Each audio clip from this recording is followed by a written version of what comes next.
So this lecture continues our discussion of what happens at a chemical synapse, but now we're going to spend a little bit more time looking at some of the neurotransmitters. And for my class, you are responsible for knowing the information to the depth that I cover it. So you won't need to know all the neurotransmitters and all their nuances, but you will need to know some major themes and a few of the ones that I consider to be more important. So the first thing we're going to do is talk about where are neurotransmitters made. We know that neurotransmitters are going to be stored down in the axon terminals, but is that also where they are made?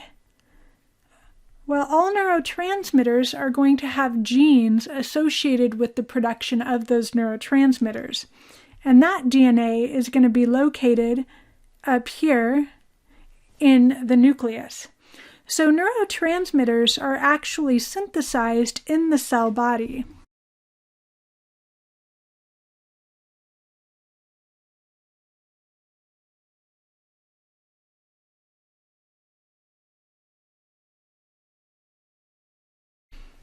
And then those neurotransmitters have to be transported down the length of the axon to the axon terminals. So that process of moving those neurotransmitters that you've created and shipping them, maybe multiple feet, down to the end of that neuron is referred to as axonal transport, because you're transporting it down the length of the axon. And there's kind of two different ways that you can rely on the axon to move that neurotransmitter down. One of which is just to make a neurotransmitter, and I'll just use a blue dot again for a simple neurotransmitter. And you just wait for it to diffuse. You just kind of wait until it eventually diffuses all the way down here. That takes a really long time because that's a long distance to diffuse. So that is referred to as slow axonal transport. But a way that is a little bit faster, I mean, it's still not terribly rapid, is to wrap up your neurotransmitters in a vesicle and then move them downstream using the cytoskeleton monorail down towards the bottom. And that's referred to as fast axonal transport. And by fast, it's not that fast, but comparatively to slow, it's faster. So there's actually two different ways to get the neurotransmitters down there. In my class, I don't require that you know the difference between slow and fast. What I want you to understand is that neurotransmitters have to be synthesized in the cell body, and then they're transported through the axon in a process known as axonal transport. And so if anything were to impair that axonal transport, then that neuron wouldn't secrete enough neurotransmitter because they would be deficient of neurotransmitter down here. They would run out of neurotransmitter, and that would be a problem. There is a small amount of evidence to suggest that, at least in certain types of Alzheimer's disease and possibly even dementia, that axonal transport is impaired. And so if you think about Alzheimer's disease in particular and what the outcomes of that would be, then it would make sense why not having enough neurotransmitter could cause some of the symptoms of Alzheimer's. Okay, let's go ahead and start our survey of neurotransmitters. And one of the things that we're going to be really interested in is what types of receptors are paired with certain neurotransmitters, and what does that mean? So we're going to go ahead and start with probably the most common neurotransmitter in the body. And it's actually one you probably haven't heard of before. It is called acetylcholine.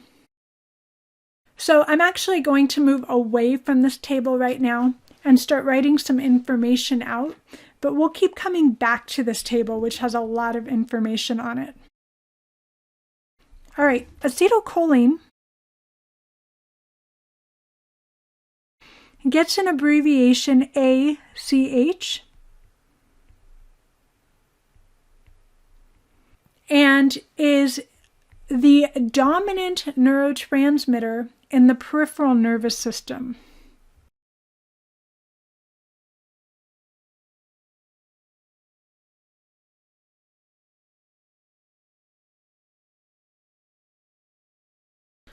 although it can also be used in the central nervous system. So receptors for acetylcholine come in two types.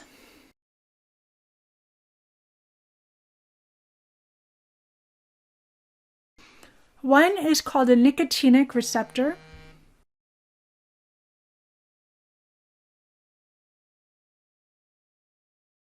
and the other one is a muscarinic receptor.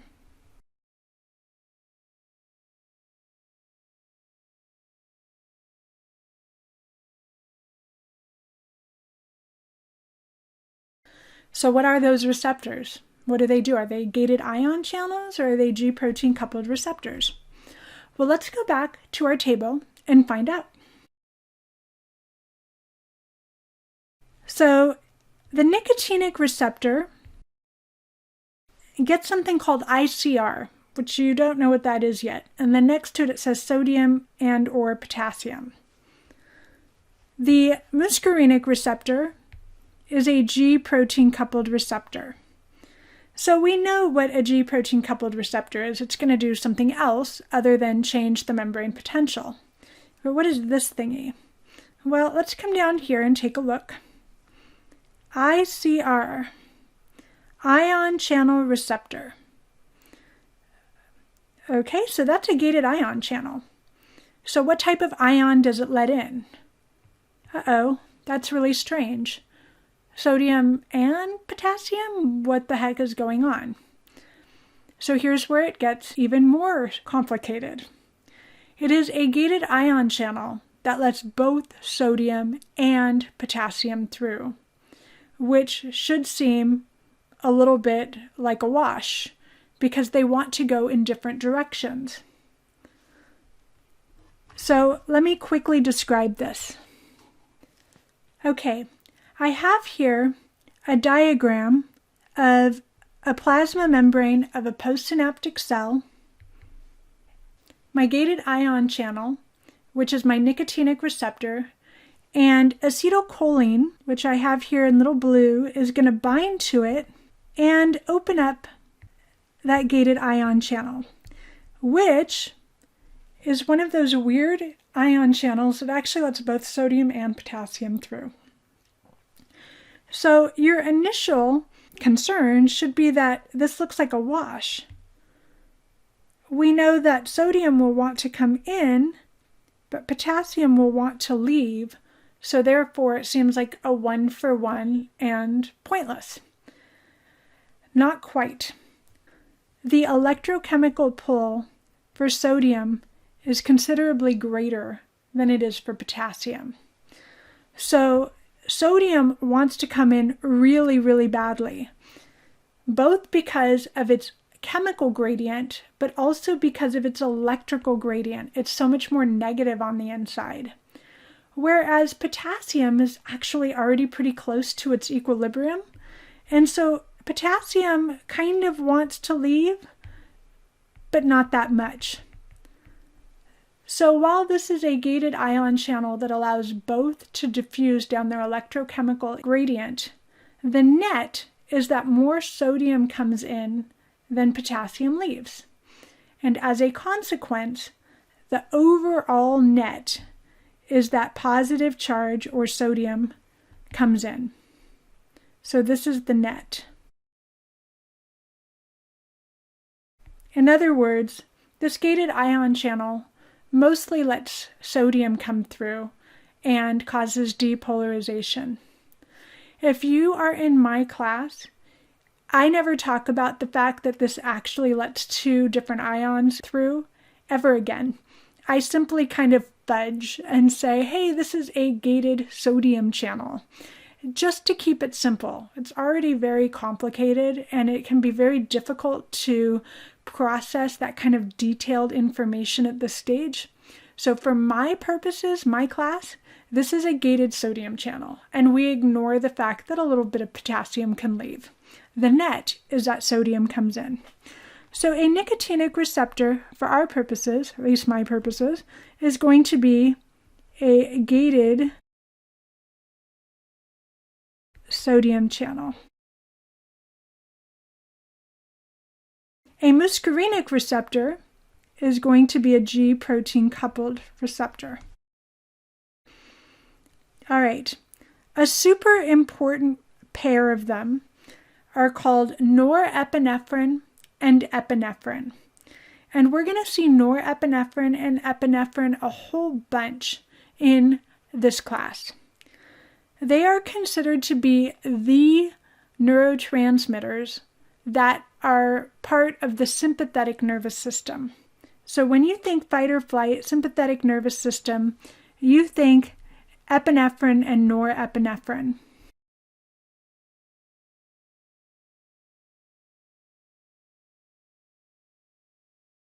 Structurally, they are incredibly similar.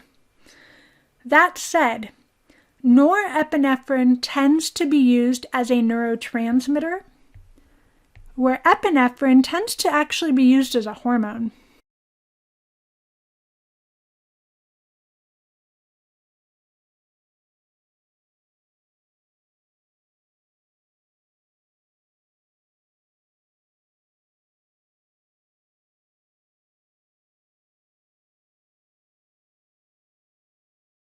But there is crossover. That is, norepinephrine can sometimes be secreted into the bloodstream as a hormone, and epinephrine can sometimes be secreted across a synaptic cleft where it binds to a receptor in a postsynaptic cell and therefore is a neurotransmitter. But in general, norepinephrine tends to take the role of a neurotransmitter, whereas epinephrine is its counterpart that tends to act as a hormone. They both tend to exert the same types of effects, which are activating sympathetic responses, which remember is part of the autonomic nervous system.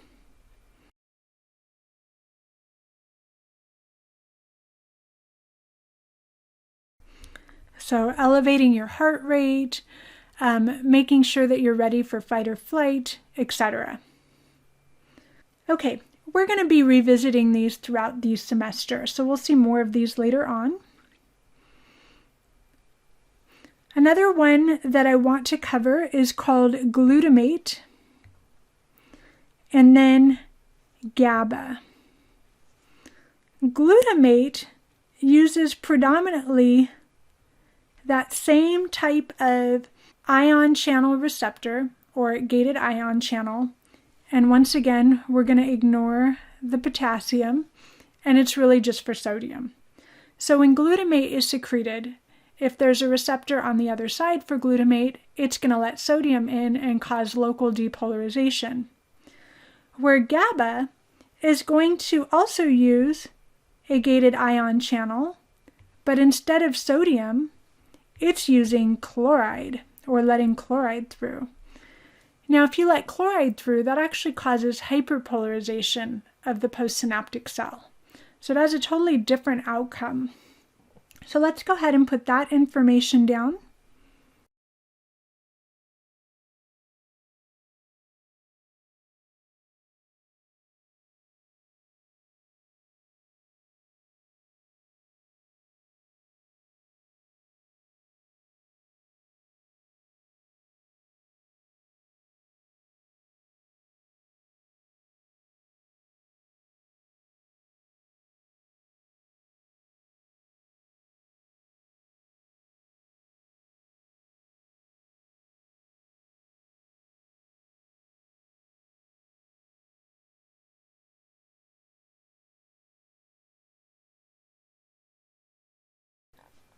All right, we've covered all of the neurotransmitters that I would like to cover.